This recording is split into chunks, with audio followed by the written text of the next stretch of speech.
Amém, irmãos. Muito bênção a gente estar repartindo a palavra do Senhor. Isso foi algo que o Senhor gerou no coração da liderança e a igreja, junto com os cooperadores, compramos essa ideia, entendemos isso no Senhor, de os cooperadores de cada grupo caseiro estarem repartindo a palavra, né? Diante de tudo aquilo que Deus já tem feito na igreja local em Macaé, Rio das Ostras, e a gente vai estar repartindo então a palavra. Eu queria fazer um teste rapidinho com os irmãos, tá? A palavra fé, vocês relacionam ela mais com o quê? Confiança ou conhecimento? Confiança. Mas aí eu te pergunto, como você vai confiar em alguém que você não conhece? É possível? Não, não é possível. Você confiar em quem você não conhece é através da fé, mas assim, quando você conhece Jesus, você se joga. Mas se você não conhece, você vai ficar com o pé atrás. Então, para você romper isso em fé, é muito mais difícil. Porque quando você conhece, é muito mais fácil. Se você pega o meu filho de 8 anos de idade, fez agora, e você põe ele numa altura de 1,5 m e põe ele para se jogar no braço dos pais, ele vai se jogar. Agora pega o Merlande e ele faz a mesma coisa, ele pode até se jogar, mas cheio de dúvida. Ou na grande maioria das vezes ele não vai fazer isso. Isso é certo. Então a confiança, ela tem que vir depois que a gente conhece o Senhor. Todo mundo que já foi pai, todo mundo que é filho, né? Então, assim, a gente precisa entender isso. Os nossos filhos confiam na gente, porque eles conhecem a gente. Nós precisamos conhecer o Senhor, irmãos. E baseado nessa pequena brincadeira com os irmãos, eu queria que a gente levasse isso até o final da administração. Porque para a gente poder buscar viver esse amor supremo ao Senhor, vocês concordam que eu preciso conhecer Ele? É possível amar alguém que eu não conheço? Acho que não, né? Não é possível amar alguém que eu não conheço. Eu preciso conhecer. E esse conhecimento, ele vem através da relação. Que vem através da leitura, que vem através do jejum, da oração, do estar com o corpo, pertencer ao corpo, trabalhar pelo corpo e pelo Senhor. Isso é um processo, sem sombra de dúvidas. Mas é fundamental eu conhecer o Senhor Jesus para eu poder amá-lo. Então, irmãos, nesse retiro, o tema central, como já foi falado, é o amor supremo ao Senhor, né? Cada um dos irmãos vão estar falando aqui palavras durante esses dias, né? E são questões práticas, né? Como questões práticas de forma interna, que seria, por exemplo, mudança de mente, mudança de atitude, negar a si mesmo. São questões de práticas internas. E também tem questões de práticas externas, né? Que é o jejum, que é o comportamento, que é a atitude. Todas essas questões que vão ser levantadas nesses dias, elas declaram o amor supremo ao Senhor. E de fato, a proposta de Deus nesse retiro é a gente estar vendo se de fato nós amamos o Senhor de forma suprema. Mas para poder saber se eu amo Ele de forma suprema, vocês concordam comigo que eu preciso me sentir, me enxergar amado de forma suprema por Ele? O que o Vanderlei falou, eu fiquei muito feliz, porque isso ratifica o que eu vou repartir, porque Salmos 19 está numa parte da ministração que vamos trazer hoje. O que o Vanderlei trouxe sobre o firmamento, declaram as glórias de Deus, isso mostra o amor supremo de Deus por nós. O sacrifício de Jesus na cruz demonstra o amor supremo de Deus por nós. E nós precisamos nos enxergar amados por esse amor. Ele nos tira do império das trevas e nos transporta para o reino do Filho do seu amor. Isso é uma forma de declarar o seu amor supremo por mim e por você. E eu preciso me sentir esse amor. E eu preciso enxergar esse amor do Senhor. E aí, então, eu vou conseguir viver de forma amorosa, suprema a Ele. Jejuando, repartindo o Senhor, negando a mim mesmo, pregando o Evangelho, cuidando de vidas, Cada um com a característica que Deus vai trazer sobre a sua vida. Eu acho que um mês atrás, mais ou menos, o Marcelo Gomes repartiu a história do cachorro na floresta atrás de um coelho. Todo mundo já ouviu essa história, olha, né? Tem alguém que não ouviu essa história? O cachorro e o coelho na floresta? Então tá. A seguinte história. É um cachorro na floresta e na frente dele passa um coelho. E aí ele vê esse coelho e começa a correr atrás do coelho. E aí, conforme ele vai correndo atrás do coelho nessa floresta, eles passam na frente de um outro cachorro. E esse outro cachorro não viu o coelho, mas ele viu o cachorro correndo. E aí, então, ele começa a correr atrás do coelho. Aí ele começa a correr atrás do cachorro. E aí, então, vem o terceiro, vem o quarto cachorro, vem o quinto cachorro. Quantos cachorros você quiser colocar na história? E aí, um por um, começa a pensar assim, poxa, eu estou correndo atrás de cachorro, não faz o menor sentido. Então, eu vou parar de correr. E o único que permanece correndo até alcançar o objetivo, quem que é? Aí eu pergunto para vocês viram o coelho? E o nome dele é Jesus Cristo. Vocês viram o Senhor? Glória a Deus. Vocês enxergaram o Senhor? Vocês apalparam o reino de Deus? E é a partir disso que a gente começa a nossa ministração. Então, assim, irmãos, isso é para a gente refletir. A maior parte do nosso tempo aqui a gente vai gerar reflexão. Porque a ideia, irmãos, é o que eu creio é o seguinte. O nosso culto é racional. Então não adianta a gente vir com uma enxurrada de ministrações, trazer Mário, Ion, quem seja que for. E trazer ministrações que não nos fazem refletir. Nós precisamos refletir. Porque o nosso culto ao Senhor, ele é racional. Eu preciso compreender que, de fato, o amor supremo que ele tem por mim faz sentido, é real, é palpável e é vivível. E a partir de então, de forma racional, eu vou passar a viver esse evangelho, profundamente apaixonado pelo Senhor. E esse amor supremo que ele teve por mim, eu vou passar a praticar ele, tanto pelo Senhor quanto que estão à minha volta. Então, irmãos, quando Adão caiu, e Eva junto, Deus procura eles no jardim. E o que Deus pergunta para Adão e Eva? Adão, onde estás? Alguém tem dúvida que Deus sabia já a resposta? Deus já sabia, né? Certo? Deus já sabia onde Adão estava. Então por que Deus pergunta para Adão onde que Adão estava? Deus pergunta para Adão onde ele estava, porque não era uma questão de geografia. Qual a posição que ele estava? Debaixo de uma árvore, atrás de uma árvore, em cima de um arbusto, atrás de um arbusto. Deus não queria saber isso. O que Deus queria saber era sobre qual condição que Adão se encontrava. Então, assim, Deus pergunta isso para você. Aonde você está? Nessa caminhada na floresta? Igual a história do cachorro? Aonde você está? Você viu Jesus? Ou você viu um bando de gente louvando a Deus, adorando ao Senhor, declarando glórias, agradecendo o nome dele, testemunhando do evangelho dele, e vocês achando isso legal, vou atrás. Meus irmãos, o que vai fazer você permanecer é ter visto Jesus. Se você não viu o noivo, você não vai ficar pela noiva. E pelo contrário, a noiva da qual eu faço parte, e eu tenho os meus defeitos e meus pecados, é falha. Eu vou errar com você. Eu vou pecar com você. Eu vou defraudar você. Eu vou frustrar uma expectativa sua que você tem sobre a minha vida. Mas se você olhar para o noivo, você não vai parar de correr atrás até você alcançá-lo.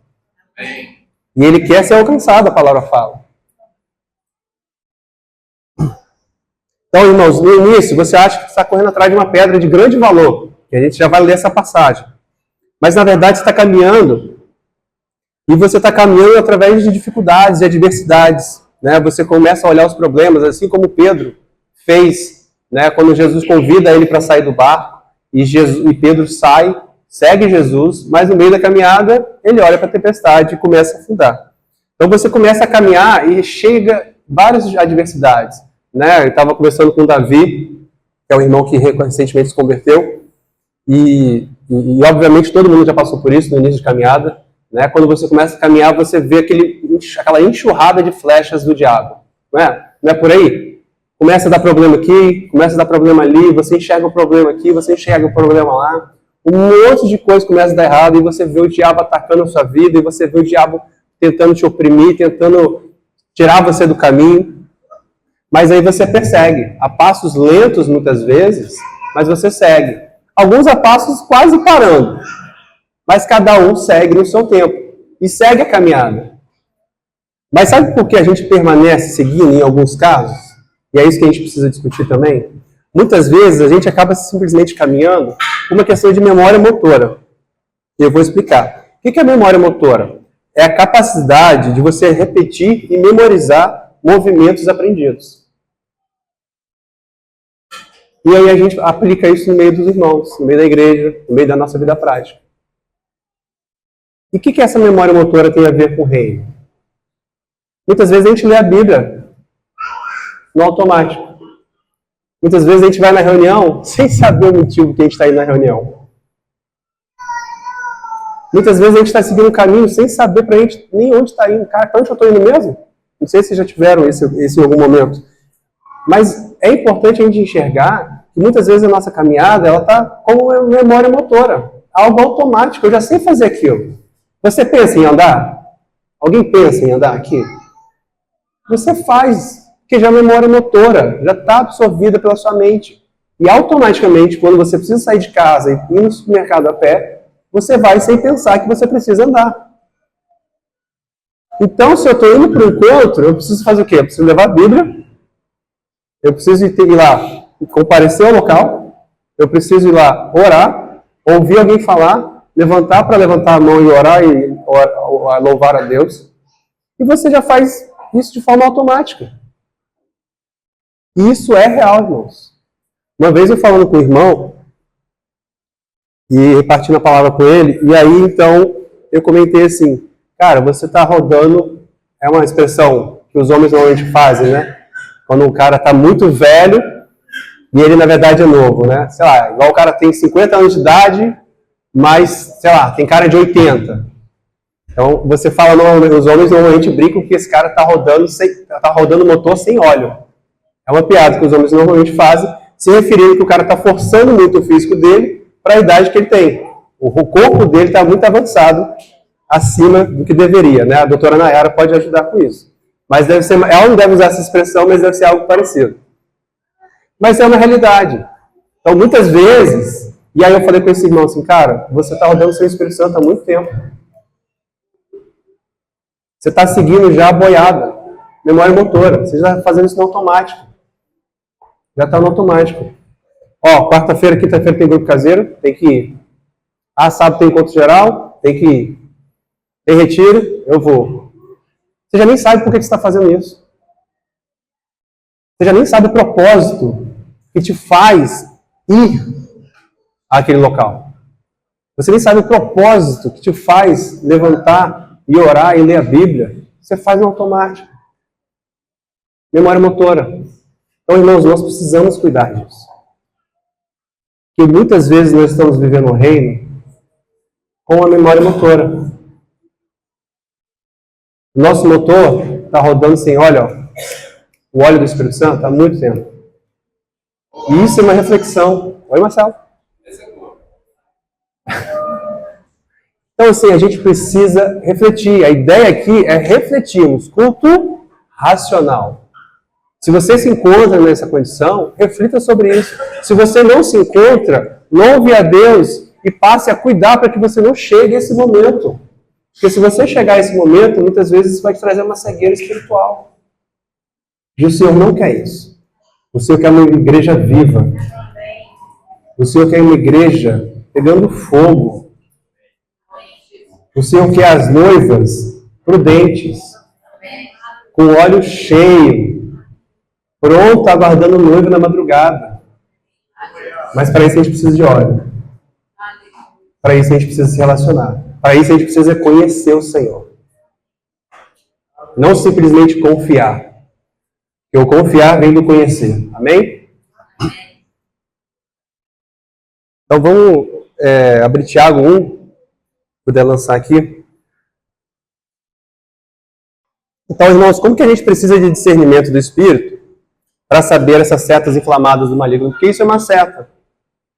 Essa questão dessa confusão, dessa distração, desse seguir o caminho sem o óleo do Espírito Santo em nossas vidas, são setas que o maligno muitas vezes roda e joga contra a gente. E eu preciso estar pronto para essa guerra. E a gente está aqui no piso, acho que é granito isso aqui, né? É granito, ar-condicionado, estamos num hotel, num bairro muito bom, né? Perto da praia, perto da lagoa. Que coisa gostosa. Cadeiras confortáveis. E aí você pode pensar assim, poxa, que maravilha. Eu estou no navio de cruzeiro, curtindo a minha vida até a volta do Senhor. Uma vez que eu tenho um bilhete premiado, que foi pago lá na cruz, e eu já me entreguei minha vida para Ele, é só aguardar a volta do Senhor. Mas, irmãos, a realidade é que a gente não vive num navio de cruzeiro. Nós vivemos num navio de guerra. Nós temos que estar prontos para a guerra. E a guerra, meus irmãos, não é quando Jesus lutar contra o dragão. A guerra é hoje. O diabo está ao derredor. Então, se ele está ao derredor, você pode ter certeza que ele está tentando tramar formas de atacar contra a sua vida. E essa que nós acabamos de falar é uma das características que ele ataca. É uma seta que vem sobre as nossas vidas. Eu vou ler Tiago 1. E ele fala sobre essa questão. E ele fala assim, essa é uma versão talvez um pouco diferente para os irmãos, mas eu vou ler aqui. Tiago 1, a partir do versículo 22, fala o seguinte: sede cumpridores da palavra, e não somente ouvintes, enganando-vos vós mesmos. Porque se alguém é ouvinte da palavra e não cumpridor, é semelhante ao homem que contempla ao espelho o seu rosto natural. Porque se contempla a si mesmo e vai-se e logo se esquece de como era. Aquele, porém, que atenta bem para a lei perfeita da liberdade e nisso persevera, meus irmãos, não sendo ouvinte esquecido, mas fazedor da obra, este tal será bem-aventurado no seu feito. Amém. Aleluia.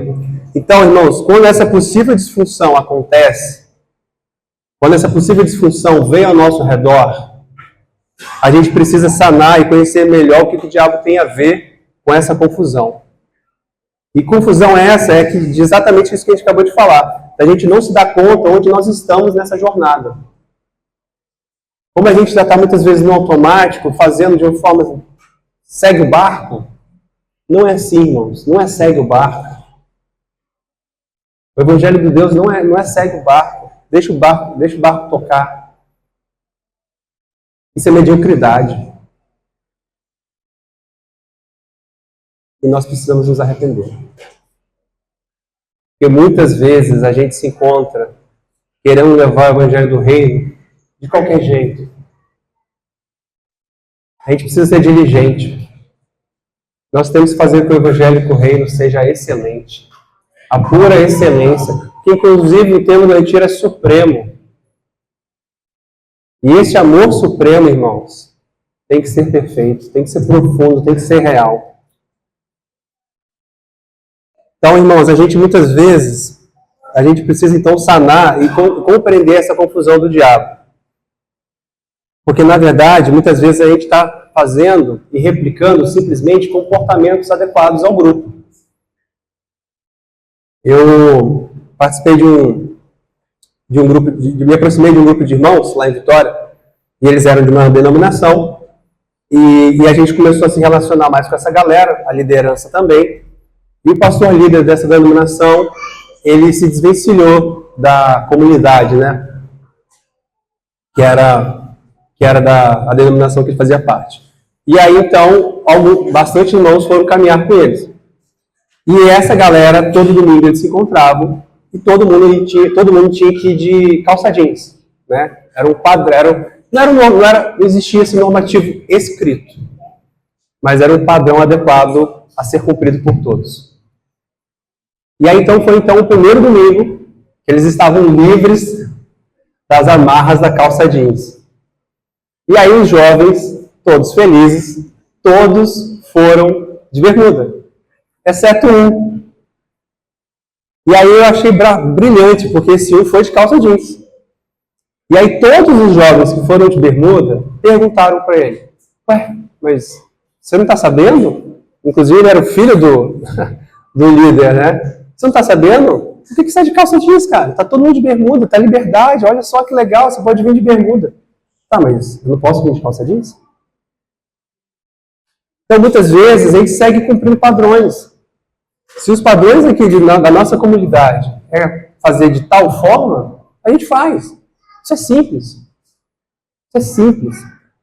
Uma vez eu ouvi um irmão falando a palavra, eu achei muito duro, mas ele falou isso e eu achei interessante e entendi também. Ele falou assim: gente, é fácil, dá para fazer até um cachorro ser crente. Em que sentido que ele falou? Ele mostrou um vídeo, e nesse vídeo tinha um cara que estava tentando ensinar o cachorro dele a ajoelhar na cama e orar. E o cachorro fazia isso. O cachorro sentava, ficava de frente para a cama, colocava as patinhas de cima em cima da cama e baixava a cabeça. E o cara começando a orar, e o cachorro com a cabeça baixada. E quando ele falava amém, o cachorro levantava a cabeça. A gente consegue fazer repetidos movimentos e passar que aquilo, e achar que aquilo é normal. Que aquilo é o padrão, que aquilo é o correto, que é isso que a gente tem que fazer.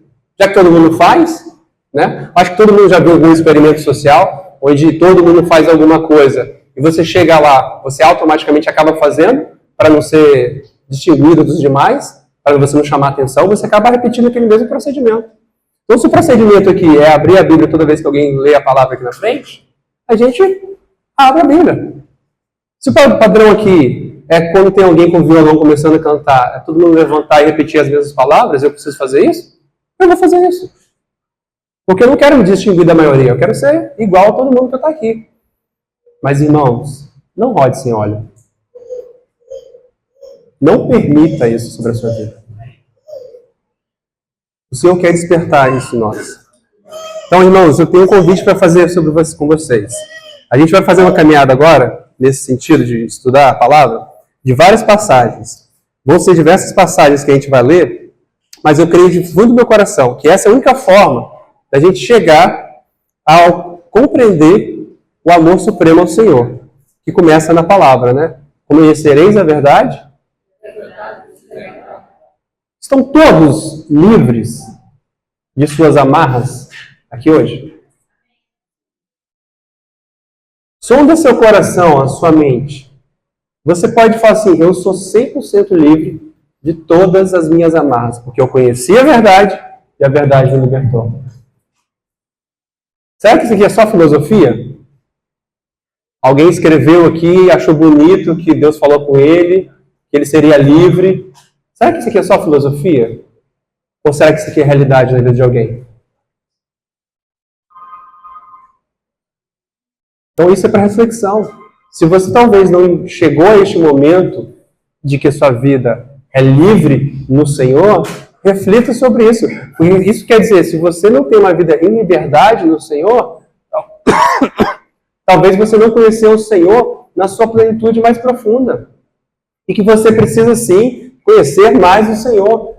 Cavar profundas valas no Senhor para alcançar esse amor de tal forma que Ele te liberte de todas as algemas do diabo. Que Ele te liberte de todo o pecado. Que Ele te liberte de todo o homem antigo que você era. De todo o pensamento que você tinha antes sobre o Senhor, sobre o reino, sobre a sua vida. Sobre como você deve cuidar da sua esposa. Como você deve tratar o seu colega no trabalho. Como você deve cuidar dos seus filhos. O Senhor quer romper tudo isso e trazer você para a liberdade. E essa é a maravilhosa liberdade do Senhor. Nós precisamos encostar, irmãos. Segurar firme. Não é algo que o pastor vem e fala, nossa, que bonito isso, né? Profundo isso, né? Isso tem que fazer sentido. Isso tem que ser visto na sua vida. Em nome de Jesus. Então a gente vai começar, irmãos, são 3 coisas que a gente vai falar. A gente vai falar sobre o que o diabo veio fazer e desdizer. A gente vai trazer alguns testemunhos. E no final a gente vai falar sobre o que Jesus veio fazer e mostrar. João 10. O ladrão, ele vem para roubar, matar e destruir. Lembrei do Nerlande aqui. João Lucas amarra a história do Nerlande com que ele teve que enfrentar um rapaz que entrou na casa dele, né? O João Lucas ama essa história. E aí, o Nerlande tinha uma arma de fogo porque ele é ex-militar aposentado, então ele tem a posse, né? E ele está armado, ele está preparado para o ladrão que vier tentar roubar, matar e destruir a casa dele. Mas será que ele está pronto para o ladrão que vem roubar e matar e destruir a alma e a vida dele? Será? Será que nós estamos prontos para isso? Então, assim, irmãos, o que ele tem matado? O que o diabo tem roubado em você? O que ele tem matado em você? E o que ele tem destruído em você? É uma reflexão que nós precisamos novamente fazer, irmãos. Isso, culto racional, lembre disso, culto racional, culto racional. Eu não quero levar que vocês a um quebrantamento, mas é o Senhor que quer fazer isso. Não é o Lucas, não é o presbitério, não são os cooperadores, mas é o Senhor que quer gerar isso sobre a vida de cada um de vocês. Então, assim, eu anotei algumas coisas que é referente à minha personalidade, mas talvez sejam algumas coisas que sejam referentes a vocês, mas se não, vocês podem trocar para aquilo que seja particular para vocês. Na minha vida, o que eu vejo do diabo? O diabo vem para roubar o meu tempo, matar a minha fé e destruir a minha família. São essas três coisas que eu vejo o diabo trabalhar ao redor com setas inflamadas o tempo todo. E também vejo na vida de muitos irmãos. Mas talvez a particularidade sua, você pode encaixar essa frase numa outra situação sua. Então o diabo vem para roubar o seu tempo, matar a sua fé e destruir a sua família. E como é que ele rouba o seu tempo? Isso já foi falado diversas vezes. Questões listas, né? Rouba redes sociais, coisas listas, mas nem todas elas nos convêm, né? Então, assim, isso é uma das primeiras estratégias que ele usa. E uma das primeiras frases que ele usa, ele usou há mais de 4 mil anos atrás. Quem que são bons aí de matemática na Bíblia? Quando é que foi a época de Adão e Eva nasceram? Alguém sabe? 4 mil, 5 mil, sei lá? Tanto faz. Mas o que ele falou para Eva? Ele falou assim, não, o fruto é bom. Pode comer, ele é gostoso. Não faz mal não. Deus disse que ia morrer? Não, vai morrer não. Fica tranquilo. E aí eu te pergunto, o diabo mentiu para Eva? O diabo não mentiu. Eva morreu? Deus falou que Adão e Eva iriam morrer, correto? Mas eles não morreram. Fisicamente, eles não caíram duro, igual Ananias e Zafira. Instantaneamente, meus irmãos, eles ficaram vivíssimos. Tanto que a história da humanidade segue através da vida deles. Eles geraram filhos. Eles seguiram a vida normal deles. Normal, entre aspas. Mas eles seguiram respirando longe do Senhor, seguiram pecando, fazendo as vidas deles de forma independente, mas seguiram vivos. Então o diabo não mentiu para Eva. O diabo fez o quê? Enganou Eva. Então quando o diabo veio e fala assim, Lucas, olha, prova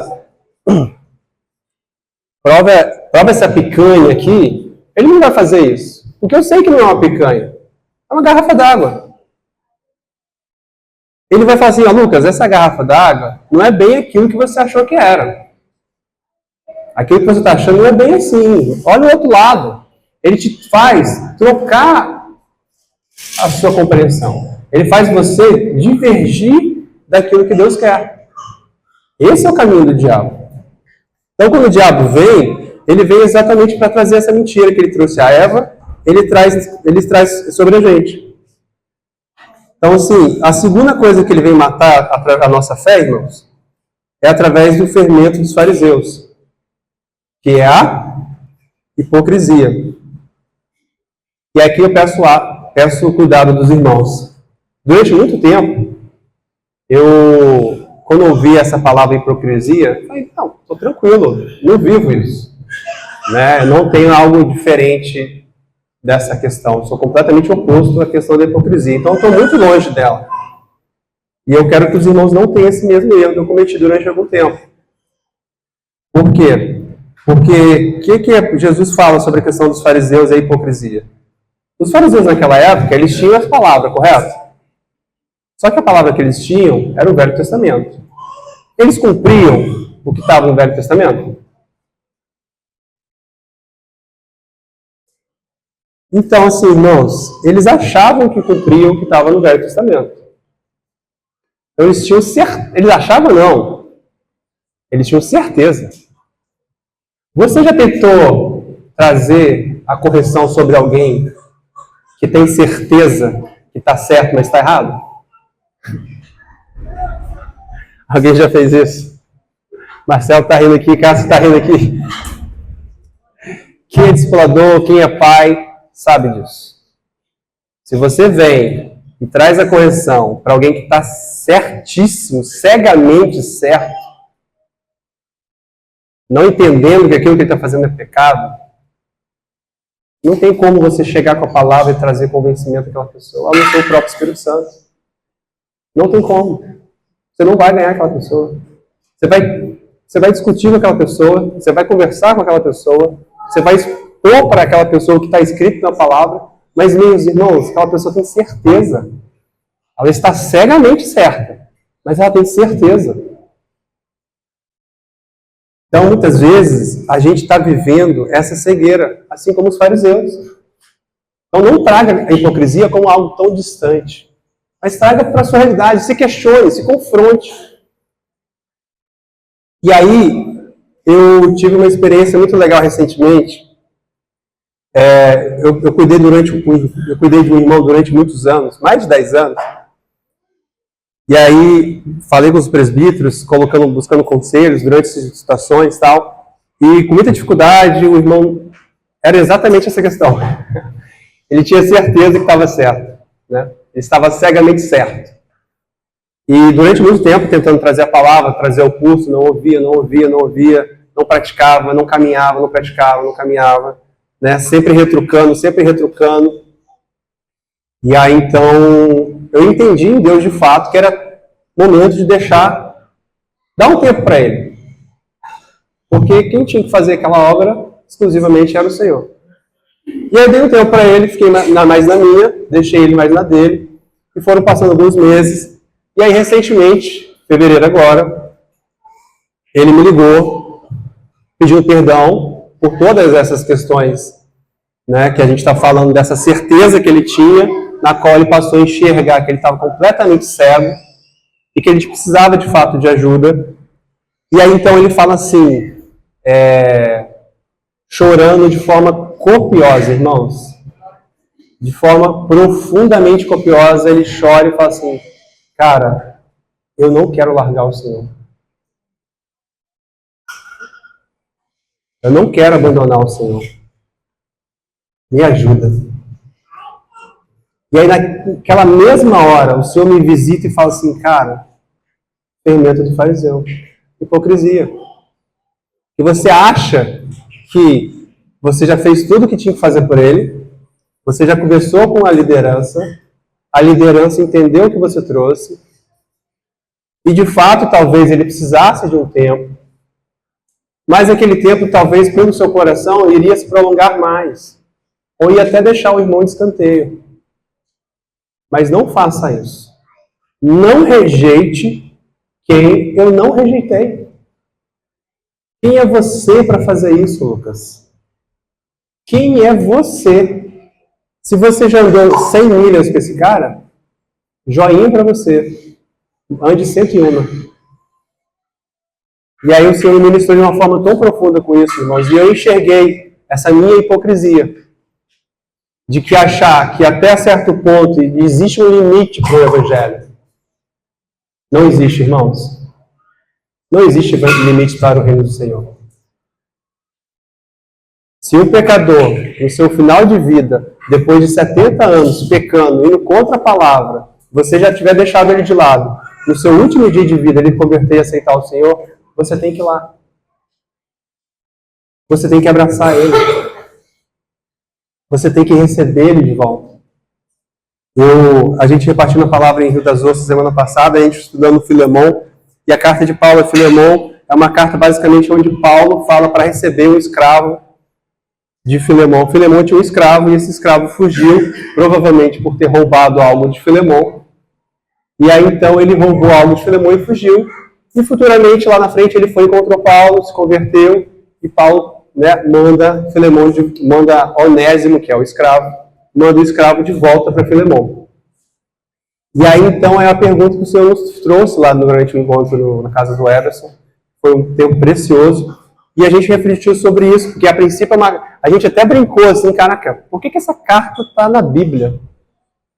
Porque é algo tão íntimo de Paulo com Filemão, onde Paulo fala assim, ó, recebe ele aí, tá? Tudo que ele está te devendo aí, coloca na minha conta, e ó, lá na frente eu vou estar na sua casa, se Deus quiser, prepara a casa aí, que talvez eu vou para sua casa.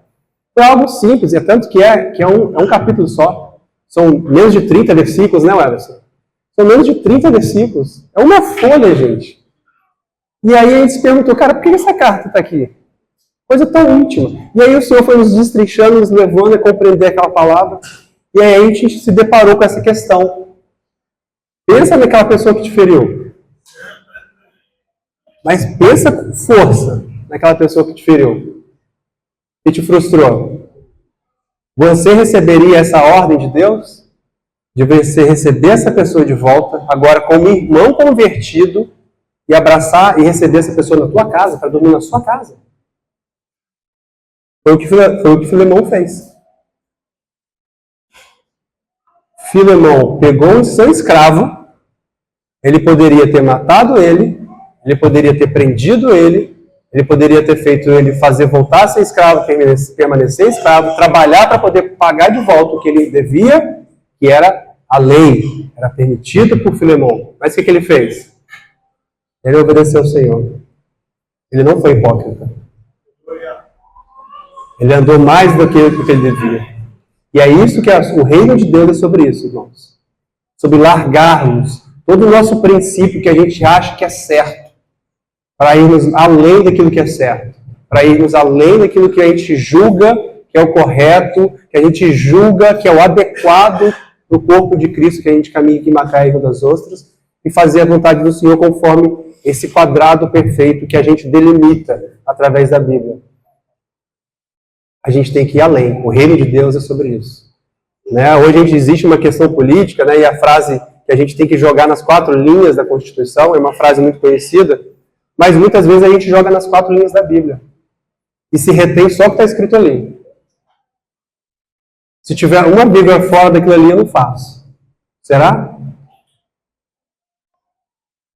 Se você tiver perdoado o seu irmão 70 vezes 7 já no mesmo dia, e aí surgiu uma outra opção, uma outra oportunidade de ser 70 vezes 8, você vai obedecer? Não, está escrito 70 vezes 7. Pô, Deus, está escrito aqui. Está fora do seu padrão. E aí? Então nós precisamos refletir, irmãos, sobre essas questões.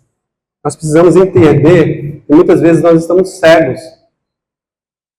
Tanto na caminhada, igual o cachorro, que muitas vezes caminha com a noiva sem ter visto o noivo. E muitas vezes a gente está vivendo essa hipocrisia, achando que está cumprindo a palavra do Senhor, mas o Senhor te mandou você largar isso e seguir a Ele. Então, a gente precisa passar por essa vergonha. A gente precisa ser envergonhado para a honra e glória do Senhor. E o mais legal, porque essa vergonha ela é interna. Ela não é uma exposição externa. Né? Isso é mais gostoso, porque Deus quebra o nosso coração, o nosso orgulho, põe a gente no chão, joga com o chinelo, amassa com o pé e fala assim, cara, eu te amo, vem cá, quero te restaurar. O Evangelho do Reino é sobre isso. Sobre a gente enxergar que a gente tem que abrir mão de tudo. Inclusive, daquilo que a gente pensa, do que a gente acha, do que a gente julga ser o correto. Né? A gente teve recentemente um tempo os cooperadores aqui mesmo, antes do retiro, sobre o retiro, e a gente estava no momento de oração e o Senhor veio de uma forma muito gostosa no meu coração e me trouxe aquela palavra que fala assim, vocês nem sabem orar, né? Vocês nem sabem pedir. E aí o Senhor me trouxe aquela palavra e o Senhor me veio assim de uma forma tão profunda, porque a gente estava orando sobre as ministrações do retiro, a gente ia repartir ali naquele encontro que a gente teve com os cooperadores, sobre o que cada um iria repartir. E o Senhor me trouxe de uma forma muito forte. Eu não sei o que a igreja precisa. Deus falou isso comigo, cara, você não sabe o que a minha noiva precisa. Quem é você para definir o que a minha noiva precisa? Quem é você para saber o que a minha noiva precisa hoje? Eu sei, você não. Então vocês, cooperadores, vocês não sabem nem orar e vocês nem sabem aquilo que eu quero. Hoje nós estamos aqui porque nós cremos que é o Senhor. Mas muitas vezes é como hipocrisia. Aquilo que eu estou enxergando, o Valério está de verde. Está errado, vou ter que conversar com o Valério porque ele vai ter que passar a usar vermelho. Não está certa a forma que ele está agindo. Eu enxergo com os meus olhos. E ao invés com os olhos da fé, eu vou julgar o Valério. E aí eu vou falar assim, Valério, você precisa corrigir a sua vida. A vida está toda errada. Mas será que eu perguntei ao Senhor primeiro? Será que eu questionei? Será que veio de mim ou será que veio do Senhor? Talvez essa realmente seja do Senhor, para mudar o coração do irmão. Mas o questionamento que o Senhor nos traz a gente traz isso ao Senhor? Ou a gente chega e define, Léo, Hugo, vocês precisam mudar nisso. Nós temos que receber isso do Senhor, irmãos. Essa instrução tem que vir do Senhor. Então, quando o Senhor me trouxe isso na reunião, e ele falou isso, cara, vocês não sabem o que a igreja precisa. Eu sei. Então, nós temos que procurar o Senhor, através do conhecimento. Eu preciso conhecer o Senhor, conhecer a sua vontade, para então saber aquilo que Ele quer para a igreja de Macaé das Ostras. E aí, então, a gente vai poder cooperar com a igreja da forma exatamente que o Senhor quer. E muito me alegra quando vem o Vanderlei aqui na frente, traz Salmo 119, que já a gente vai ler, e eu entendo no Senhor, Deus testificando a palavra. Porque eu não falei com o Vanderlei sobre o que a gente repartiu hoje. Mas o Senhor já está trazendo, já está retificando, já está confirmando. É o Espírito Santo confirmando a sua palavra. Então, irmãos, nós precisamos entender isso no Senhor, de forma límpida e de forma clara. Amém? Outra forma que Ele mata a nossa fé, que a gente falou no início, né? É a gente correr atrás de Cristo achando que, na verdade, a gente está se arrastando no caminho, sem saber o caminho para onde ir. A terceira forma que Ele mata a nossa fé é através de ferida e amargura. Né? Que a gente já falou sobre a questão de ferida. Existe um livro chamado A Isca de Satanás. Né? Quem não conhece, é um livro muito bom. Tem ministrações, se não me engano, são 8 a 10 capítulos. E ele tem esses capítulos divididos em ministrações no YouTube. São 30 a 40 minutos cada capítulo que ele reparte no YouTube. Você consegue ver todo o livro através do YouTube. 30 a 40 minutos e chama A Isca de Satanás. Então, irmãos, assistam quem puder. É precioso. É algo fantástico que pode realmente cooperar com a sua vida a resolver uma dessas formas que o diabo tem de roubar. Então, eu vou ler agora Hebreus 12, a partir do 14. Fala o seguinte: segui a paz com todos e a santificação, sem a qual ninguém verá o Senhor. Então, qual é a forma de eu enxergar o Senhor? Tem outro caminho?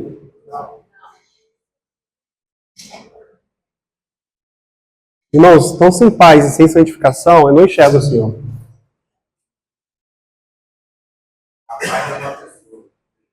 Amém. A paz é uma pessoa.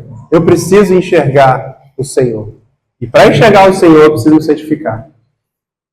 Alguém tem dúvida? Durante todo o Evangelho do Reino, para se chegar ao Senhor, ao Santíssimo dos Santíssimos, eu precisava estar numa condição extrema, perfeita, tinha várias regras para se cumprir, para chegar aos santos dos santos, inclusive era uma vez por ano, misericórdia. Vocês entendem a perfeição que é estar na presença do Senhor? Nele não há variação, a palavra fala. Então nós precisamos dessa perfeição, irmãos. Então aí ele fala, continua no 15, tendo cuidado de mim, de que ninguém se prive da graça de Deus, e de que nenhuma raiz de amargura brotando vos perturbe, e por ela muitos se contaminem. É a outra forma E a terceira e última forma que eu encontrei, que o diabo usa para roubar o nosso tempo e matar, nesse caso aqui agora, falando sobre a fé.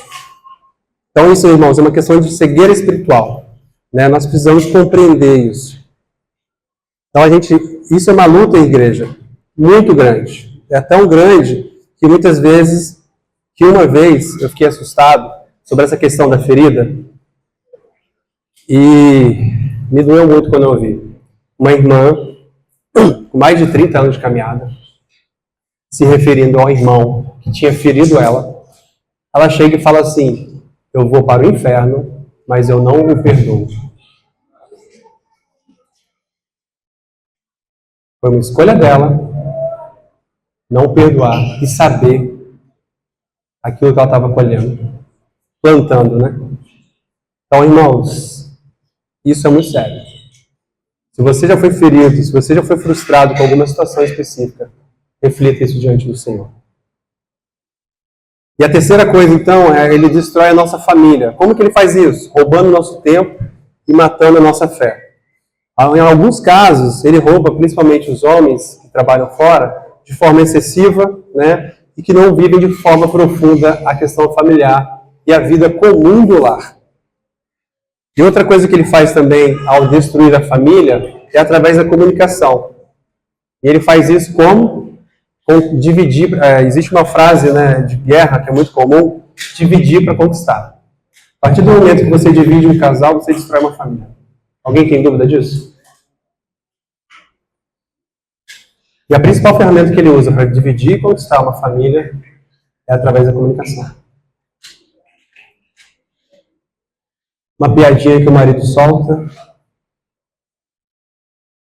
Então, irmãos, a gente precisa refletir isso no Senhor, né? E isso acaba gerando muitas mulheres frustradas e feridas pelo seu próprio marido. E a gente precisa sondar isso profundamente, né? Eu já vi testemunho de uma irmã e isso me chamou muita atenção. Eu achei muito interessante o coração da mulher, né? Era uma irmã que ela acabou caindo no pecado de adultério.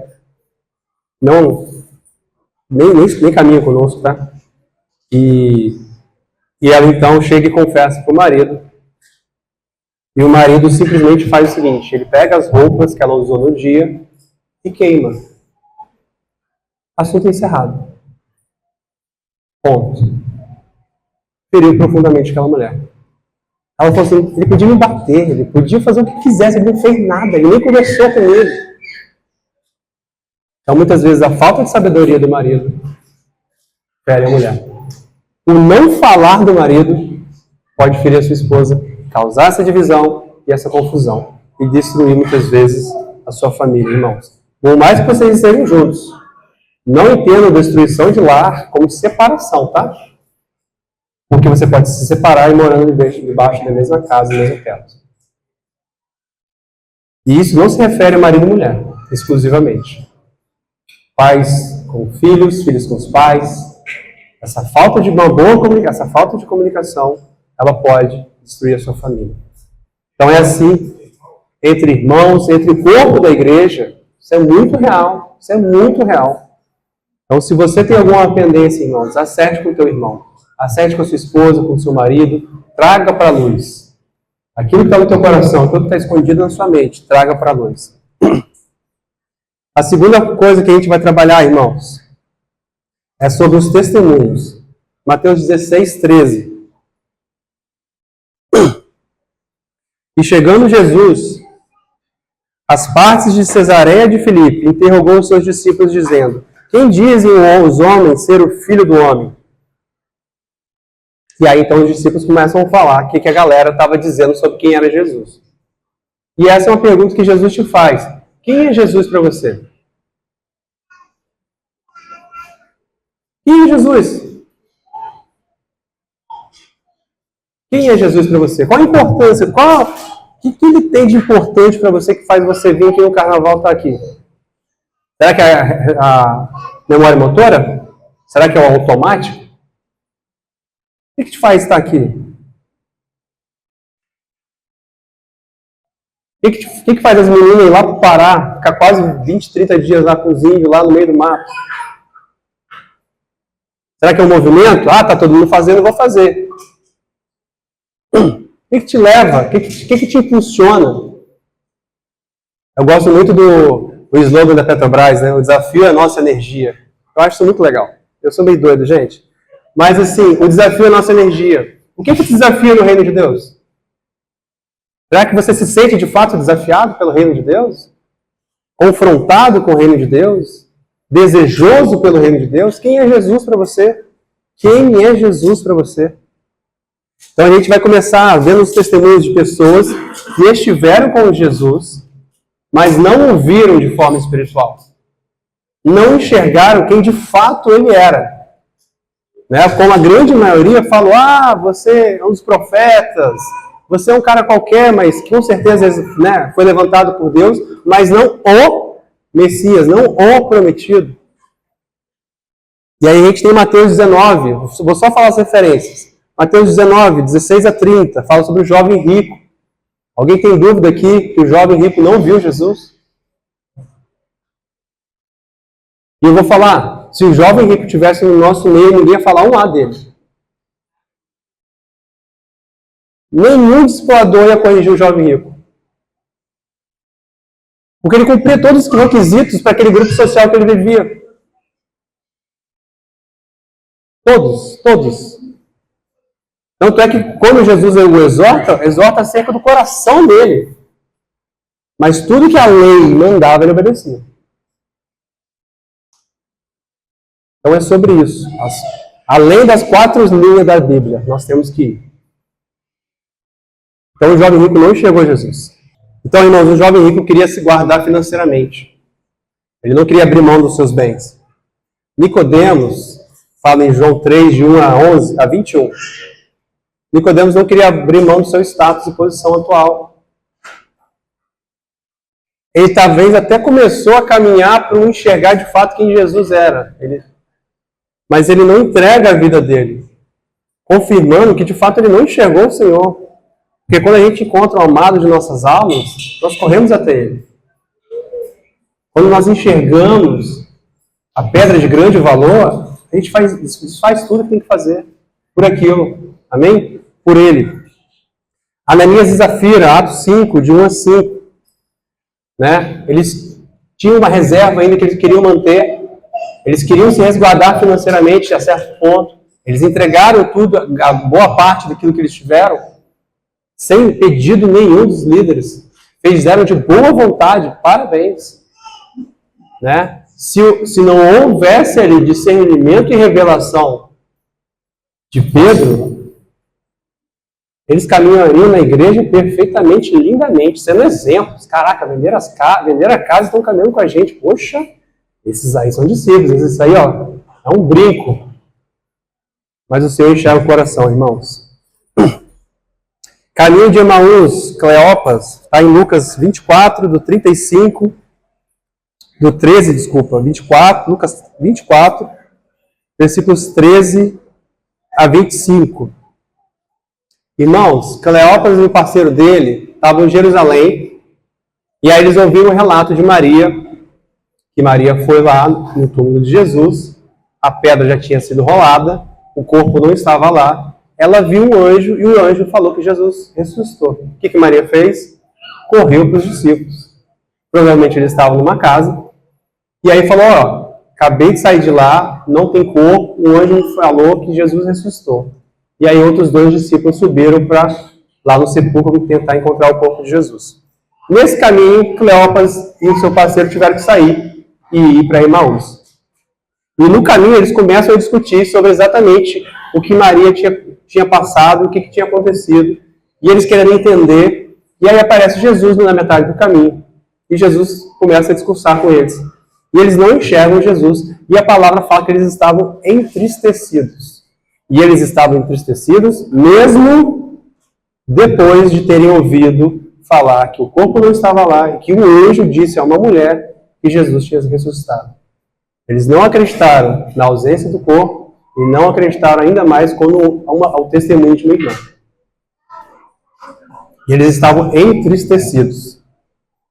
Então, logo à frente, eles voltam para Jerusalém, porque Jesus se revela a eles, e eles enxergaram Jesus, e aí eles voltam para Jerusalém para falar, ó, nós vimos Jesus também.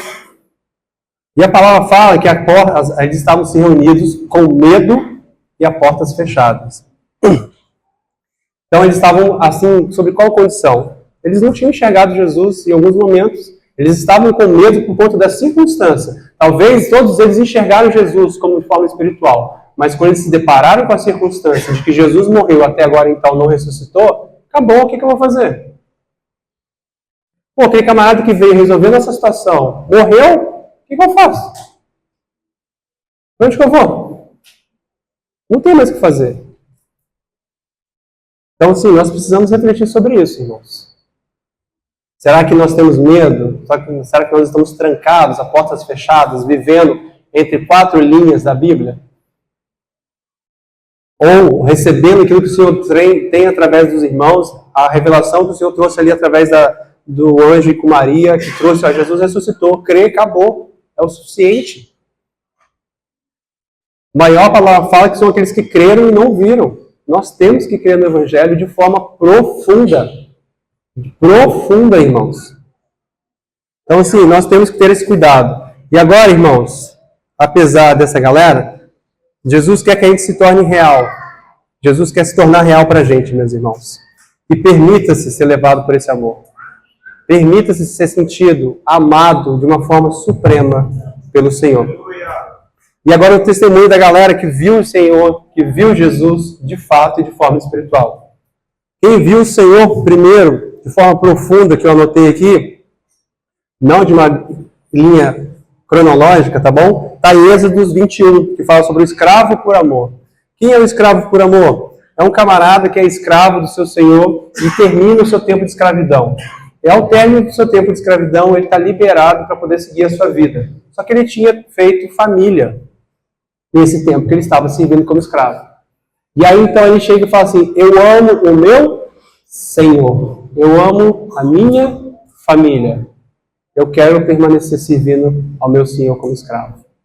E o que ele faz então? O seu Senhor pega ele, vai diante das autoridades e fura a orelha dele no umbral de uma porta, numa cidade.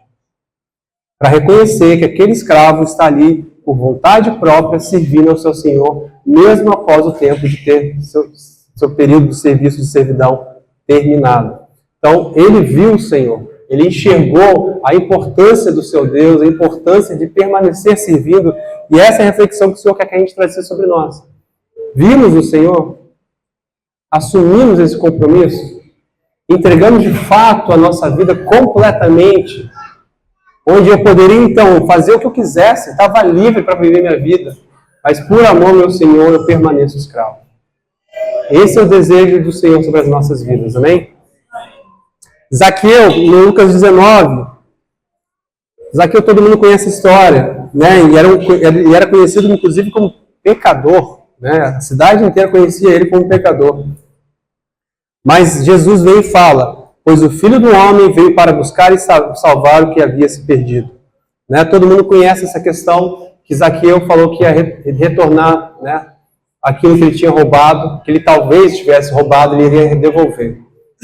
Ele viu o Senhor, irmãos. Ele enxergou, Jesus nem chegou a falar isso para ele. Ele compreendeu, a partir do momento que ele estava diante da perfeição, que era Cristo, ele foi deparado com a luz e as trevas é dissipado. Onde há luz, as trevas dissipam, amém? E é momentâneo, e é instantâneo. Em alguns casos pode ser um processo, porque tem uma questão de ferida, tem uma questão de amargura, tem uma questão de passado, é até compreensível.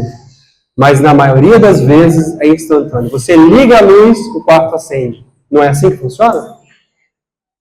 Então você aceitou o Senhor sobre a sua vida, o pecado tem que ir embora. Ele tem que ir retirado. Você tem que se tornar escravo por amor. Você tem que abrir mão das suas vontades. Você tem que abrir mão dos seus pensamentos. Você tem que abrir mão dos seus princípios que você acha que é bom. Nem o bom que a gente acha que é bom. Porque ele é um bom produzido por aquilo que eu entendo que é bom. Mas o Senhor sabe o que é bom. Que a vontade dele é boa, perfeita e agradável. Eu conversando uma vez com um irmão, eu achei muito interessante, e conversando com ele lá em casa, e aí surgiu a frase, perdido no reino. E aí eu comecei a refletir sobre essa frase, perdido no reino. E aí o Senhor me levou a compreender que existem irmãos que estão exatamente nessa condição, perdidos no reino, rodando sem o óleo do Espírito, com a lamparina apagada, ao invés de estarem acesas, pegando fogo, queimando pelo amor ao Senhor. Então nós, irmãos, precisamos encontrar a nossa condição real. Onde você está? Onde você está, Adão? Onde é que você está? Sobre qual condição você se encontra, meu irmão? E isso, irmãos, não é para expô-los. Isso não é para confrontá-los. Isso não é para expor e trazer à vida o seu pecado, a sua podridão. Muito pelo contrário.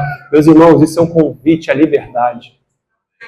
Isso é um convite à plenitude do amor do Senhor sobre a tua vida. É sobre isso que nós estamos conversando. Sobre poder viver um reino de verdade, não um reino de fantasias.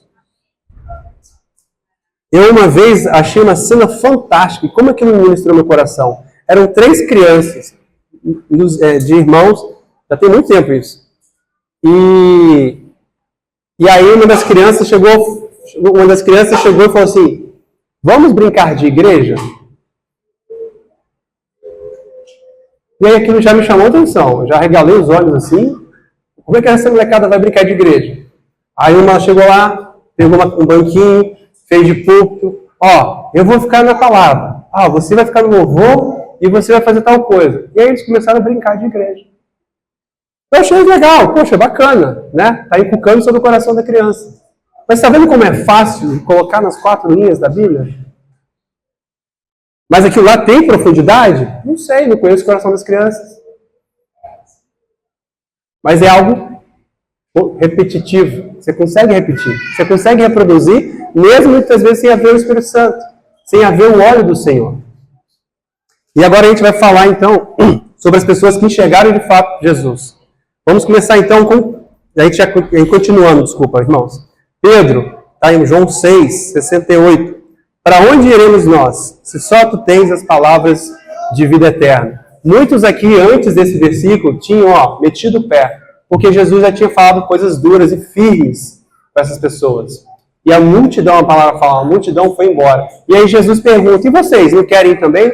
Aproveita o movimento, vai com eles, né? Vou passar menos vergonha. Mas aí Pedro chega e fala, cara, para onde que a gente vai? Só você tem as palavras de vida eterna. Ele enxergou Jesus. A mulher samaritana, né, aquela experiência gostosa, tem até um louvor muito bacana que fala sobre isso, né? E aí o que eu achei mais legal sobre o testemunho dessa história é que, continuando, ela está em João 4, 42, fala o seguinte, a mulher samaritana desceu até a cidade para conversar com todo mundo na cidade e falar assim, de forma apaixonada por Jesus. Ela estava apaixonadíssima. E ela chega correndo naquela cidade e fala, cara, gente, eu preciso falar com vocês. Eu conheci um camarada e ele realmente conhece a minha vida e ele é o mestre e ele é o Messias. E pasmem, tá? Que é o mais legal que eu acho disso tudo. Jesus antes, a primeira pessoa que ele fala que ele é o Messias é essa mulher. Ele tinha escondido isso de todo mundo no sentido, olha, ainda não é tempo, ainda não é o momento, guarde isso, guarde aquilo, não fale para ninguém. Mas a primeira pessoa oficialmente que ele chega e fala, eu sou o Messias. Eu sou aquele que é aguardado. É para ela. E ela se apaixonou por ele de tal forma que ela chegou na cidade desesperada, gritando para todo mundo que Jesus estava ali, que ele é o Messias, que ia salvar e redimir as pessoas. E essa galera chega assim, então tá, vamos lá ver esse camarada. E eles subiram para ver Jesus. E aí eles falam assim no 42, agora não é mais por causa do que você disse que nós cremos, mas porque nós mesmos o ouvimos falar. E sabemos que é de fato o Salvador do mundo. Então, você está aqui hoje à noite, essa manhã, porque você ouviu falar de alguém falar sobre Jesus? Ou porque você de fato viu Jesus falar com você? Nós precisamos ser encontrados por Jesus E nós precisamos encontrar Jesus. Mateus 13 fala sobre o relato de 2 homens. Um que tinha achado um grande tesouro no terreno, saiu desesperado, vendeu tudo que tinha para poder comprar aquele terreno e poder pegar aquela pedra de grande valor. E o outro homem que era vendedor de pedras, ele achou uma pedra de grande valor, vendeu tudo que tinha também para poder comprar aquela pedra. E aí a reflexão, o que você tem deixado para trás na sua caminhada com o Senhor? O que você tem aberto mão? O que você tem entregue para o Senhor? O que você tem vendido, se desfeito, seus princípios, seus conceitos, aquilo que você acha certo, aquilo que você acha errado? O que você tem aberto mão? O que você tem falado assim, ó, toma Deus, isso é seu, eu não quero mais. Tu és a pedra de grande valor, eu entrego a minha vida completamente ao Senhor. Esse deve ser o anseio de nossos corações, meus irmãos. Só então que eu vou poder amar Ele de forma suprema. Só então eu vou poder jejuar, eu vou poder orar, eu vou poder amar alguém, eu vou poder cuidar de vidas, eu vou poder pregar o Evangelho, porque meu coração vai arder. Mas meu coração só vai arder pelo Senhor quando eu me entender e enxergar esse amor ardendo por mim. Senão não tem outra forma, meus irmãos. E aí como é que eu provo isso? Atos 9 fala sobre Saulo. Saulo caiu do cavalo e enxergou Jesus. E aí ele só depois que Jesus se apresentou, porque ele pergunta, quem é o Senhor? Aí ele fala, sobre quem você persegue. E aí então, irmãos, é uma questão que eu achei interessante, né? Algumas versões falam que Paulo ficou tremendo e atônito. Ele ficou assustado, ele ficou tremendo. Essa tem que ser a nossa relação com Jesus, tem que ser profunda, tem que ser espiritual, tem que ser a tal ponto que seja impactante. Se não for impactante, meus irmãos, a gente tem que refletir sobre o que a gente viu. Se é um cachorro correndo na nossa frente ou se realmente um coelho é. Nós precisamos refletir sobre isso. O que a gente enxergou, o que a gente tocou do reino do Senhor. Se você não tocou metade disso, se arrependa e toque no coração e fala, Deus, eu preciso desenvolver, eu preciso evoluir, eu preciso abrir mão de mim mesmo, eu preciso entregar a minha vida totalmente ao Senhor. Irmãos, entregue a sua vida ao Senhor, entregue o seu caminho ao Senhor.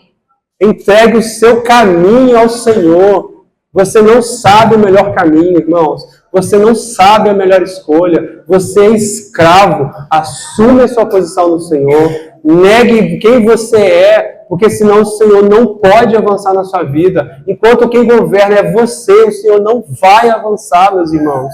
O Senhor não vai. E aí, para poder provar essa realidade, então Paulo passa a conhecer Jesus, fica ali então na casa do irmão, e o irmão opera a cura através dele, e as escamas, a palavra fala que as escamas caem sobre ele, e ele volta a enxergar. E aí o que Paulo fala para comprovar essa realidade? 2 Timóteo 4,7, o que fala? 2 Timóteo 4,7 já é o final da última carta que Paulo escreve. Já é o final da carreira dele, praticamente. Seus últimos dias, talvez, na Terra. E Paulo escreve o seguinte: combati o bom combate, terminei a corrida, guardei a fé. Ele só fala isso, irmãos, porque ele viu Jesus. Ele só tem essa certeza, essa absoluta certeza, porque ele viu Jesus. Ele não viu homens, ele não viu religião, ele não viu o sistema. Muito pelo contrário, ele rompeu o sistema. Ele rompeu as 4 linhas da Bíblia, que inclusive muitos tinham dificuldade no início, após o Espírito Santo terem vindo sobre eles tiveram dificuldades. Será que é para ir para longe de Israel, fora de Israel, ou é só para a gente? Deve circuncidar, não deve circuncidar? Eles tiveram suas dificuldades, mas o Senhor quer romper todas elas em nossas vidas. Cada uma delas, em nome de Jesus. Permita-se, meu irmão, em nome de Jesus. Então, com certeza, eu posso afirmar a você que Paulo viu Jesus. Porque ele traz essa afirmação no final de sua vida.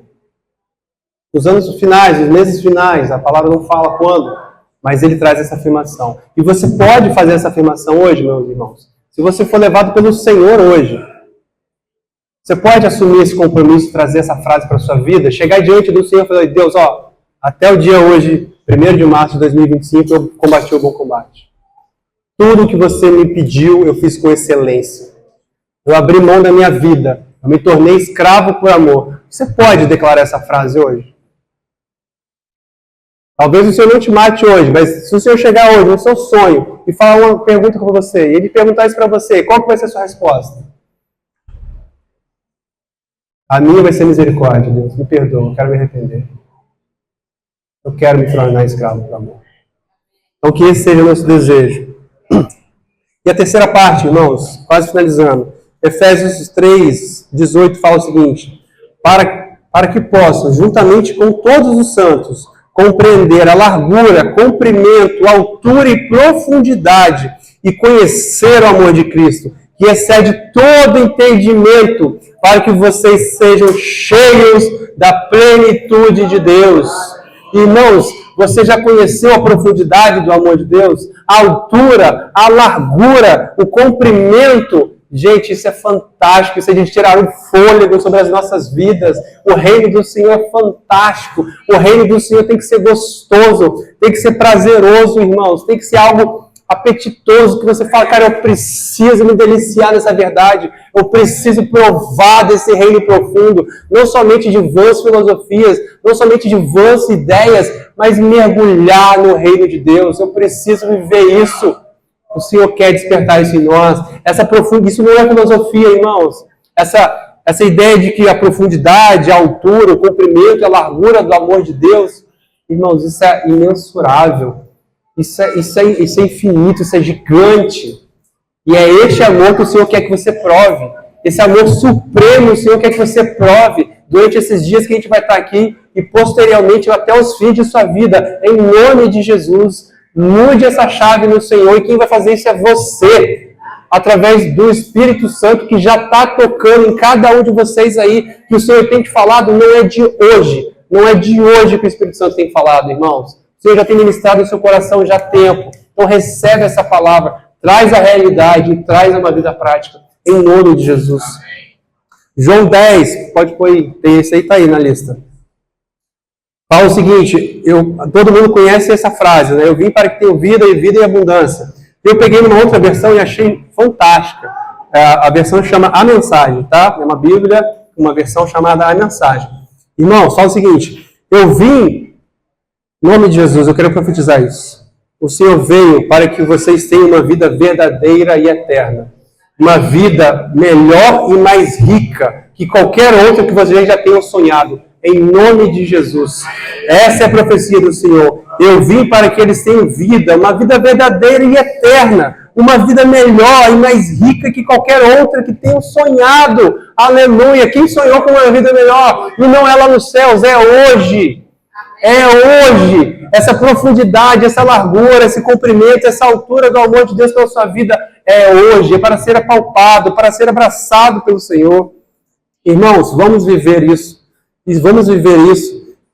E a palavra fala em Mateus 11, do 28 a 30. Vinde a mim, que todos estáis cansados, e tomai sobre vós o meu jugo. Isso é outra palavra, isso é outra realidade, irmãos. Nós precisamos viver e desejar isso no Senhor profundamente. Profundamente. Nós temos que viver isso no Senhor, nós temos que abraçar isso. Quando o Senhor chega, quando Jesus fala assim, vinde a mim e tomai o meu jugo, é um convite. É um convite de escravo. Quando Jesus fala do jugo, né, é aquela carga que todo mundo, que 2 bois carregam, então Jesus já está em uma parte. A outra parte é para ser você. Ou seja, vem, caminha comigo, toma com o meu jugo. Meu fardo, meu jugo é suave e leve. Então vem comigo, anda comigo. Anda comigo que no caminho eu vou te ensinando, eu vou te ministrando, eu vou trazendo curso à sua vida, eu vou te exortando, eu vou te abraçando, eu vou te amando. Vem comigo, vem comigo, vem comigo. Então, irmãos, esse é o caminho que o Senhor quer que a gente faça. Abraça essa verdade, irmãos, isso é verdade, irmãos. Isso não é filosofia, misericórdia, entenda isso como algo real, algo prático. Não é algo que disseram um dia, não é algo que minha esposa falou que é verdade.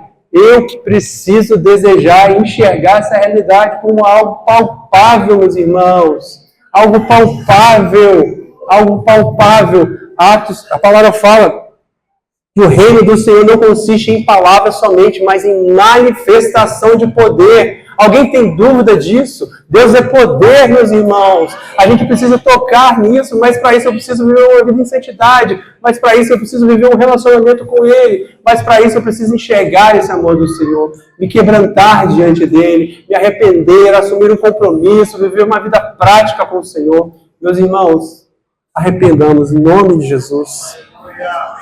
E eu queria repartir rapidinho meu testemunho.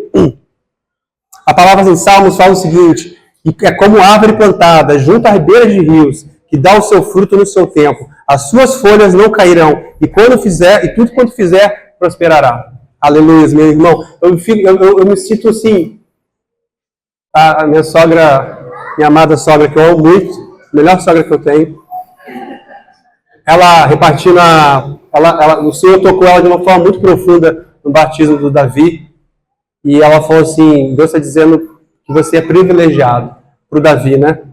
E eu me sinto privilegiado, porque eu venho de uma família não muito saudável, não muito bem estruturada, né? Uma família muito humilde, e o Evangelho do Reino chegou na minha casa, eu tinha mais ou menos a idade do meu filho, uns 8 anos de idade. Tem até a foto hoje do Gilberto, o vô da Lídia, e um outro presbítero lá de Vitória. E eu recebi eles em casa, quer dizer, meus pais receberam em casa, e eu ouvi ali a igreja e tal. E aí, então, desde então, minha mãe começou a caminhar. Só minha mãe. E aí, minha mãe começou a caminhar, e aí eu andando junto com ela na reunião, ia nas reuniões, e eu falei assim: Deus, parece que esse negócio que eu estou vendo aqui é verdade. E eu estava orando ao Senhor, sem saber que eu estava orando ao Senhor. Então, Deus, se você quer que eu me converta e me entregue a minha vida ao Senhor, eu preciso de amigos. Eu preciso de pessoas que sejam ao meu redor, na minha idade, na época eu tinha uns 14 anos quando eu fiz essa oração, para andar comigo, para me mostrar o caminho. Que eu não sei, porque o que eu tinha de relacionamento eram senhorinhas da idade da minha mãe. Então, era o convívio que eu tinha com os irmãos. E aí, então, o Senhor me trouxe alguns amigos. E aí eu comecei a perceber as suas famílias.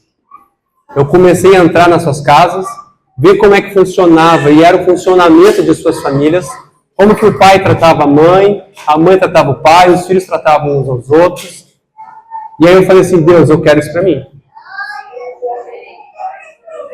Eu falei: Deus, eu desejo isso, eu quero isso. Eu não tenho. Eu não venho dessa árvore, mas eu quero viver isso. Irmãos, hoje, para a glória do Senhor, eu posso pegar esse versículo aqui e falar: cara, ele pertence à minha realidade hoje. Hoje eu sou uma árvore plantada à beira de rios. No seu tempo dá o seu fruto certo. E tudo que eu faço prospera. Não para minha honra, não para minha glória, mas para cumprimento de palavra e honra do Senhor. E essa é a verdade. Isso é palpável. Isso é real. Isso não é demagogia. Isso não é mentira. Isso não é algo falso. Isso é algo real. Isso é algo que Deus quer cumprir sobre a sua casa, sobre a sua vida. Se você não vive isso hoje, e aquilo que a gente já repartiu e vai continuar repartindo, meus irmãos, pondere isso diante do Senhor. Reflita sobre isso. Não estou vivendo, mas entenda isso, é um convite. Isso aqui é um convite à liberdade. Não é um convite a vocês virem aqui, se expor, abrir seu coração, pegar o microfone e falar: olha, fiz isso, faço isso, estou pecando assim, estou pecando assado. Isso é para você fazer em casa. Isso é para fazer com sua esposa. Isso é para fazer com seu filho. Isso é para fazer no seu quarto com o Senhor. Não precisa vir aqui, mas quem quiser é livre. Mas assim, isso é um convite do Senhor à liberdade. Amém? Vamos responder esse convite, irmãos? Vamos dizer sim ao Senhor? Então, assim, Mateus 11, aí está aí também. 28, Mateus 11, 28 a 30, irmãos. Fala o seguinte: vocês estão cansados e fatigados de religião? Venham a mim. Andem comigo e irão recuperar a vida. Vou ensiná-los a ter descanso verdadeiro. Caminhem e trabalhem comigo. Observem como eu faço. Aprendam os ritmos livres da graça. Não vou impor a vocês nada que seja muito pesado ou complicado demais. Sejam meus companheiros e aprenderão a viver com liberdade e leveza. Liberdade e leveza. Este é o padrão de Deus. Se você não vive isso hoje, vamos viver juntos. É um convite, não é uma condenação. Vamos viver isso hoje. Liberdade e leveza. Este é o reino do Senhor, nada menos do que isso. Não aceite nada menos do que isso. E aí, então, vou trazer Salmos 19, que o Evangelho trouxe, só que agora eu vou trazer sobre uma perspectiva um pouco diferente que está na mensagem. A mensagem fala o seguinte, a versão, né? A Bíblia, a mensagem, a versão fala o seguinte: a glória de Deus viaja pelos céus, as obras de arte de Deus estão expostas no horizonte. Aí no versículo 9 em diante, a revelação do Eterno é igual, é integral e confere harmonia à nossa vida. As sinalizações do Eterno são claras e apontam o caminho certo. Os mapas da vida do Eterno estão corretos e nunca conduzem a uma estrada e nos conduzem a uma estrada de alegria, irmãos. As orientações do Eterno são simples e fáceis de aprender. A reputação do Eterno é ouro de 24 quilates, com garantia para toda a vida. As decisões do Eterno são precisas nos mínimos detalhes. A palavra de Deus vale mais que diamantes. Tem mais valor que o diamante no meio de esmeraldas. Você irá preferir ao mel, ao mais doce e puro mel. E mais, a palavra de Deus é um mapa que nos alerta do perigo e nos leva até onde o tesouro está escondido. Como vocês vão encontrar o caminho? Como saber que a pista não está molhada? Limpa a tela, ó Deus, para que começamos o dia do zero. Guarde-me dos meus pecados todos, de pensar que posso assumir teu trabalho. Então começarei o dia banhado de sol, com sujeira de pecado removida.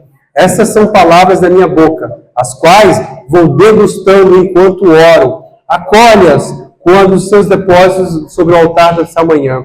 Ó Deus, meu altar de pedra, ó eterno sacerdote do meu altar. Então, irmãos, talvez isso não seja uma realidade que você está vivendo hoje. Talvez a realidade que você está vivendo hoje é completamente. Você não está livre, você está oprimido. Talvez você hoje está cansado, você está sobrecarregado. Talvez hoje você se encontre com muitas setas inflamadas do maligno sobre a sua vida. Talvez hoje você está se encontrando numa condição de ferida, de amargura, de tristeza, de algo que precisa ser curado no Senhor.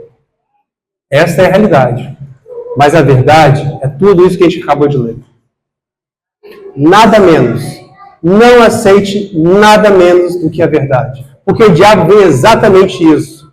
Para falar, olha só, você se converteu, hoje você está cansado, hoje você está sobrecarregado, hoje você está oprimido, hoje o diabo vem com setas inflamadas, hoje o diabo faz você brigar com seu marido quase todo dia, hoje você tem problema em casa, hoje você tem problema no trabalho, hoje você está assim, hoje você está assado. Essa é a realidade. Mas quem quer preferir viver sobre a realidade do reino de Deus? Que é a palavra. Talvez hoje isso esteja distante para você, mas é possível e nós vamos caminhar juntos. Nós vamos caminhar juntos como igreja, nós vamos caminhar juntos como liderança, nós vamos caminhar juntos como irmãos e contas de um Cristo. Nós vamos caminhar juntos para isso. Nós vamos viver isso. Amém? Então, irmãos, olha só. Resumindo, a palavra fala em Filipenses 4, 8 a 9, também a mensagem. Resumindo, amigos, o melhor que vocês têm a fazer é encher a mente e o pensamento com coisas verdadeiras, nobres, respeitáveis, autênticas, úteis, graciosas. O melhor, não o pior, o belo, não o feio. Coisas para elogiar, não para amaldiçoar. Ponham em prática o que aprenderam de mim e o que ouviram e viram e entenderam. Façam assim, e Deus, que é soberano, irá tornar real em vocês a mais excelente harmonia. O reino de Deus é para ser harmônico, meus irmãos. Ah, eu estou mal aqui, essa situação está errada, eu preciso corrigir assim. Não interessa. Essa pode ser a realidade, mas não é nela que você deve focar. A gente acabou de falar de Filipenses. Tudo que é bom, tudo que é puro, tudo que é saudável, nisto pensais. Essa é a versão mais conhecida de todos. Mas eu achei bacana essa versão, irmãos. Tudo que é verdadeiro, nobre, respeitável, autêntico, útil e gracioso, nisto pensai. No que é melhor, não o que é feio. Nisto nós temos que pensar. Nisso que nós temos que pensar e caminhar no Senhor em todos os dias. Essa realidade pode estar aqui do meu lado. Eu não vou negar ela. É mentira se eu estiver negando ela. Mas eu vou entender que a minha vida não mais pertence a essa realidade. A minha vida pertence a essa verdade. E nessa verdade eu preciso caminhar. Reconheçam isso. A verdade de Pedro é que ele estava andando sobre as águas e com uma tempestade ao redor dele. E a verdade é que ele estava focado em Cristo. E ele seguiu a caminhada até chegar perto dele. Mas quando ele volta para a realidade e olha para ela, ele afunda. Então, muitas vezes, nós estamos afundados em nossos problemas. Muitas vezes, nós estamos afundados em nossos conceitos, em nossos pecados e feridas. Mas o Senhor quer nos resgatar com a sua mão profunda e nos tirar dessa realidade. E nos trazer para a verdade. Quantos querem viver a verdade do Senhor, meus irmãos? Vamos viver a verdade do Senhor em nome de Jesus. Abraça essa verdade. A verdade é uma pessoa. E ela é palpável, ela é real, ela é constante, ela é firme, ela é fiel e justo. Ele é fiel e justo para cumprir o que ele prometeu. E quem acha que Deus é mentiroso, ele inclusive questiona Jonas diversas vezes: onde é que você estava quando eu fiz o firmamento? Onde é que você estava quando eu fiz o mundo? Quem é você? As palavras do Senhor permanecem, irmãos, e elas são eternas, e é nelas que nós temos que nos abraçar firmemente, não duvidando, não tendo dúvidas, não perguntando se é real ou não. Será que eu vi o Senhor? Será que eu vi o que o John viu? Nós não temos que caminhar assim. Eu tenho que ter a minha fé no Senhor, não na dos presbíteros, não na do pastor, não na de alguém que veio e conversou comigo sobre Jesus, um dia eu aceitei e hoje eu caminho nele, mas eu preciso ter a minha fé firmada no Senhor, em nome de Jesus. Irmãos, vou chegar à conclusão, vou chamar a Lídia aqui para vir me ajudar também. Pode? Lê alto.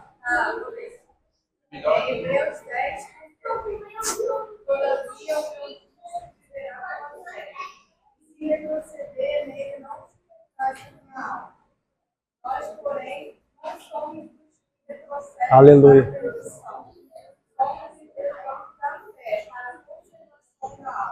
Aleluia. Essa é a verdade. Esta é a pura verdade. E é nela que eu tenho que me firmar. É nela que eu tenho que abraçar. E nada menos do que isso. Porque senão o que eu começo? Eu começo a afundar, eu começo a descaminhar. Eu começo a viver simplesmente aquela memória motora.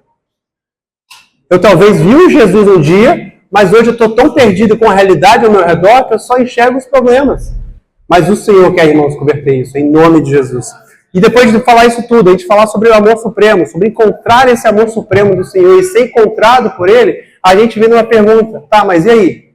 O amor é um sentimento. Como é que eu vou amar ele assim? Isso é tão subjetivo, né? Como é que eu posso amar um camarada assim? Será que a gente vai deixar desse jeito assim? Vamos terminar, estamos chegando ao fim. Será que a gente vai deixar desse jeito, qualquer jeito? Não, irmãos, a gente não vai fazer isso. Porque o amor, ele é uma escolha. Amor, pode vir?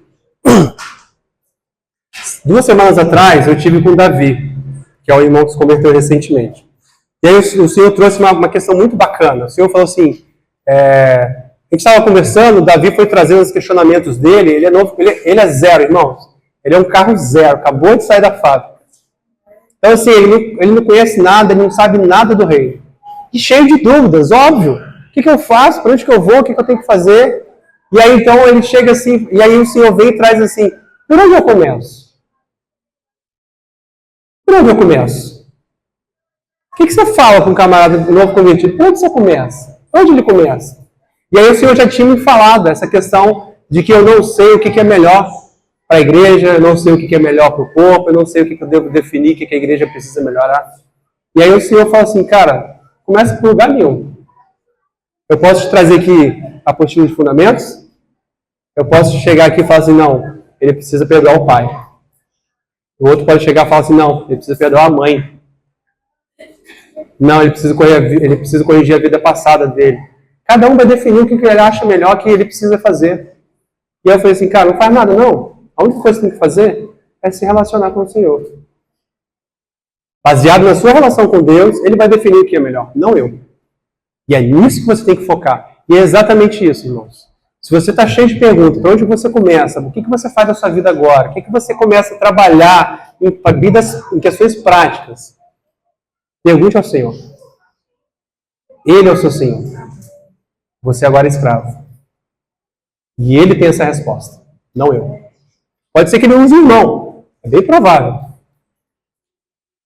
Mas dependa do seu Senhor e se enxergue como escravo.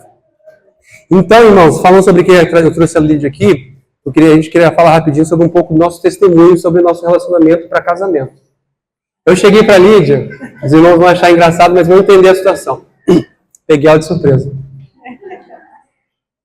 Quando eu cheguei para conversar com a Lídia, Deus já tinha me trago claro que a Lídia seria minha esposa para casamento. E durante a nossa conversa, eu tive uma conversa com a Lídia no retiro de solteiros, e falei assim, olha, eu não te amo. Comecei bem, né? Comecei bem. Ela tá aqui, então acho que ela... Ou ela não prestou atenção, ou ela foi meio doida, né? O João Lucas não conhece. O João Lucas não conhece essa história. Mas eu cheguei e falei assim, amor, desculpa. Eu falei assim, Lídia, eu não te amo. Eu não tenho o menor sentimento por você. Mandei benzão, né? Ó. Anotem isso, galera. Ó, o Hugo, o Léo e os solteiros aí, anota isso. Anota isso aí. Ó, anota isso aí, galera, por favor, isso é bom. Isso vai dar certíssimo, tô brincando. Mas eu cheguei para ela e falei assim, olha, eu não te amo, eu não tenho um sentimento nenhum por você. Mas eu creio que Deus é amor. E se Ele está nessa conversa, ninguém melhor para depositar esse sentimento por você. Então, se Deus estiver nessa situação, isso vai acontecer, não tem dúvida. Mas eu te digo claramente que eu não tenho sentimento por você. Mas, da mesma forma que seus pais, há 30 anos, na época era 30 anos atrás, disseram sim, eles estão casados hoje. Eles estão casados hoje por causa de uma escolha lá atrás, de 30 anos atrás. O amor-sentimento é outro. Mais ferido, mais forte, com experiências. Cada um passou a sua experiência de casal. Mudou. O amor-sentimento mudou, não é o mesmo. Mas o amor permanece, o amor-escolha permanece o mesmo. E aí eu falei assim para ela, a partir de hoje, se você permitir, eu escolho te amar. E aí que ela começou a tremer na base. Não, foi isso mesmo, foi na primeira conversa. É isso aí. Na lata.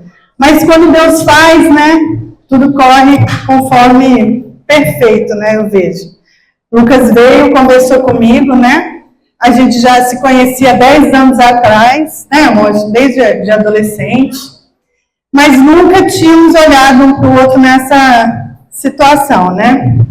E quando o Lucas veio e começou a colocar dessa forma bem direta e clara a situação, a minha mente ficava assim, Deus, como assim? O que é isso, Deus né? falou que era. Não, e aí Deus falou comigo, né, nessa situação, audivelmente mesmo, de que ele era o marido que Deus tinha para mim.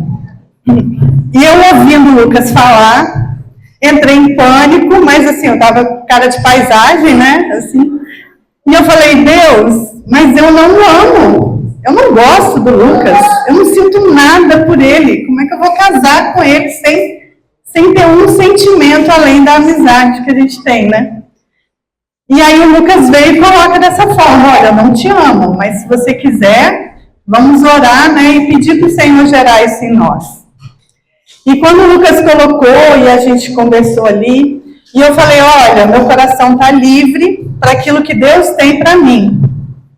Só não quero entrar em algo pior do que o que eu estou vivendo hoje. Eu falei assim. Não, foi bom. Realidade, a verdade. Porque eu estou muito bem hoje do jeito que eu estou. Eu estou na minha melhor fase. Porque eu tinha me encontrado verdadeiramente com o Senhor e estava vivendo a plenitude de Cristo na minha vida. Aleluia. Então eu falei com o Lucas, se for para entrar em algo que vai trazer discussão, dificuldade, eu não quero não, eu fico do jeito que eu estou melhor, né? E o Lucas falou, não, é isso mesmo, tá tudo bem, é isso aí. E nós saímos daquela conversa E eu coloquei, olha, vamos orar e vamos ver o que Deus tem para nós. Estou resumindo bastante. E aí eu cheguei em casa depois do retiro, de noite, e fui ligar para minha discipuladora desesperada. Eu estava desesperada. E eu relatei para ela algumas experiências que eu tive ao longo dos meses até chegar naquele retiro, daquele ano, em 2012. Né? E quando eu cheguei e relatei tudo para ela, e relatei que o Lucas tinha chegado naquele retiro para conversar comigo, né? E eu estava assim muito nervosa e chorando, e ela começou a rir, e ela só ria. Eu falei, como que você está rindo? Isso é sério, é muito sério, eu estou desesperada e você está rindo aí.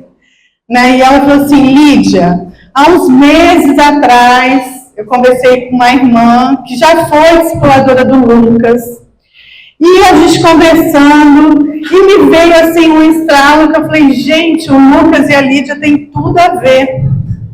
Eu vou orar sobre essa situação. E desde então, eu estou orando sobre isso. Aí eu chorei mais ainda, me apavorei mais ainda. Mas eu falei, o que eu vou fazer? Por que você não falou nada? Hã? Por que você não falou nada? Aí eu falei, por que você não falou isso comigo? Você viu a minha luta aí aos longos dos anos, né? Por que você não falou nada comigo? Ela falou, porque eu creio que Deus tem que fazer. Se Deus tem que fazer, não sou eu que vou intervir nessa situação. Né? E aí eu falei, e agora? O que eu faço? Ela, vai conhecer o Lucas, converse com ele. Eu falei, mas eu já conheço ele, já tem mais de 10 anos que eu conheço essa figura. Ela falou, não, você vai conhecer ele como homem para casar, né? E daqui a uns dias a gente conversa.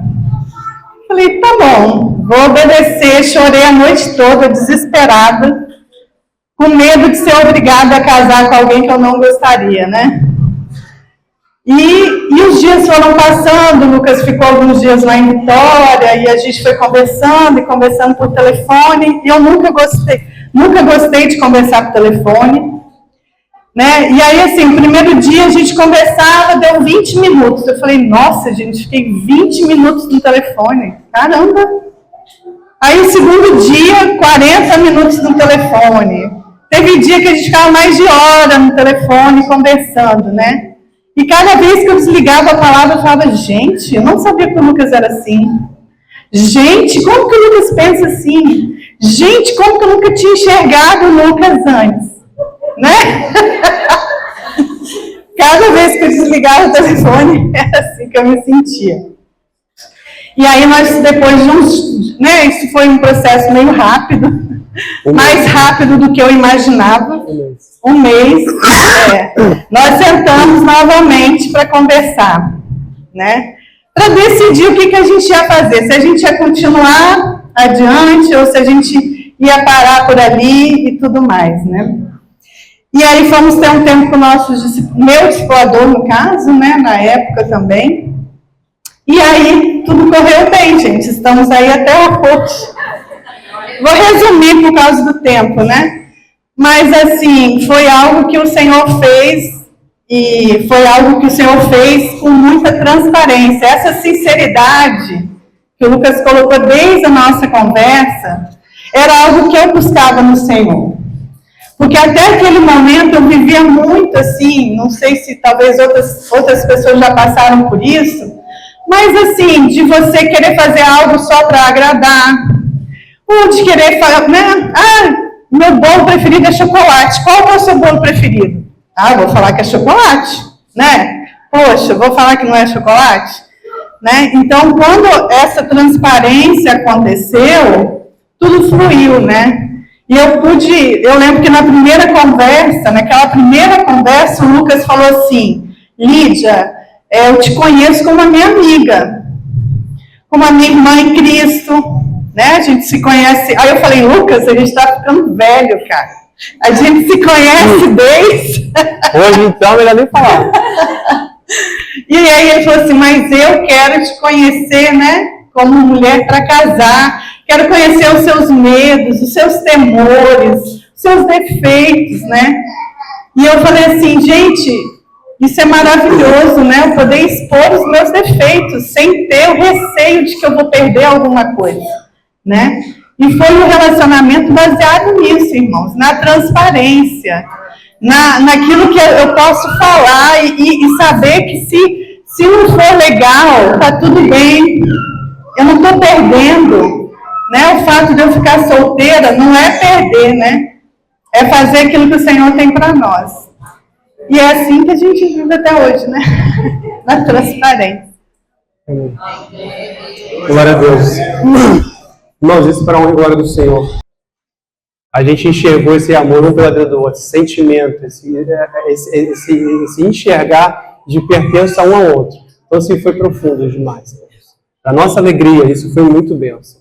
E assim, eu queria trazer isso para os irmãos e perguntar isso para vocês. Né? Hoje o seu casamento com o Senhor foi um casamento arranjado? Foi um casamento forçado? Você conhece o seu noivo? Como é que é a sua relação com o seu noivo? Se relaciona com ele. Busca o seu noivo. E esse amor, ele vai surgir. Esse amor supremo, ele vai surgir.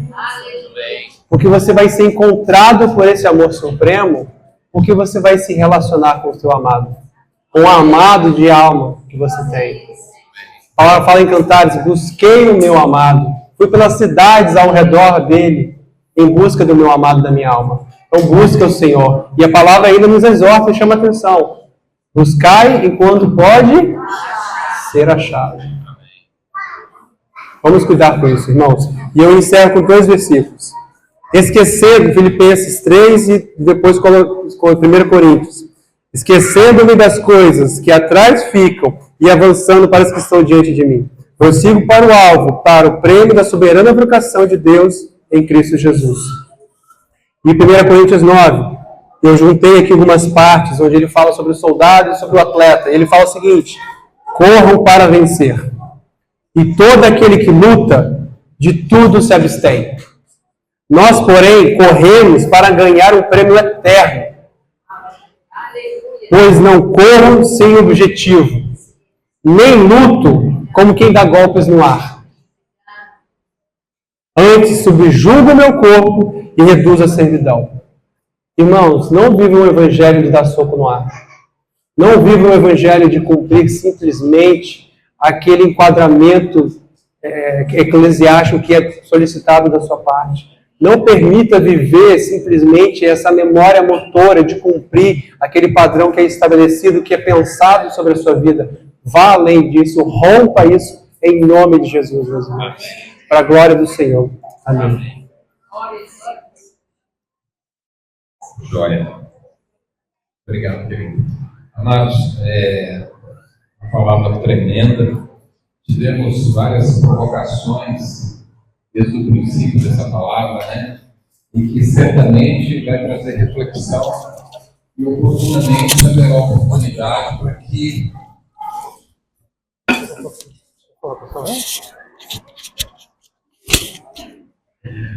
certamente e oportunamente haverá oportunidade para aqueles irmãos que de fato queiram, né? Que oremos mais especificamente, porque desde o início, quando o Lucas começou a repartir, e eu quero pensar apenas 2 coisas para poder fazer um fechamento. E hoje nós estamos neste mundo e o diabo também está nesse mundo, né? Temos unidade nisso aí, cremos assim? Cremos, né? Ele ronda por aí. E desde o princípio ele é o pai da mentira, assim como enganou Eva. Ele enganou a Eva dizendo que ele morreria. De fato, para Deus o que importa é a nossa morte espiritual. Mas ele vem com essas pegadinhas assim. E isso é atual. Tem várias pegadinhas que vêm hoje através de coisas desse tipo, que nós temos que estar muito atentos.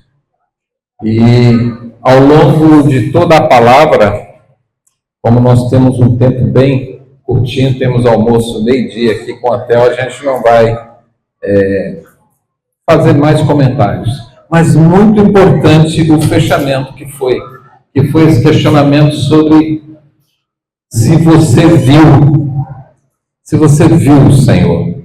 Porque se você viu o Senhor, se você viu Jesus, o resto é consequência. Voltando à historinha do cachorro e do coelho, quando você não vê o coelho, você desiste. E o diabo vem para matar, roubar e destruir. E o Lucas colocou bem sobre roubar a sua fé, dividir, e o resultado disso é destruição. Destrói o quê? Destrói a amizade, destrói o casamento, destrói relacionamentos, destrói relacionamento de filho com pai, de pai com filhos. Outro ponto importante que foi colocado pelo Lucas: quantas casas neste mundo aí as pessoas estão simplesmente na mesma casa, mas é como se fosse no hotel, estão separadas, porque não tem relacionamento, porque o diabo entrou ali, roubou a afeição entre filho e pai. Eu vejo isso extremamente em sociedades, né, americanas, europeias principalmente. Então, queridos, chamar atenção para as provocações que foram feitas aqui. Em vários momentos o Lucas falou sobre reflexão. Vamos refletir sobre isso, sobre aquilo. E nós estamos à mercê de sermos enganados com o pai da mentira, que é o diabo. Então nós temos que estar atentos a isso aí.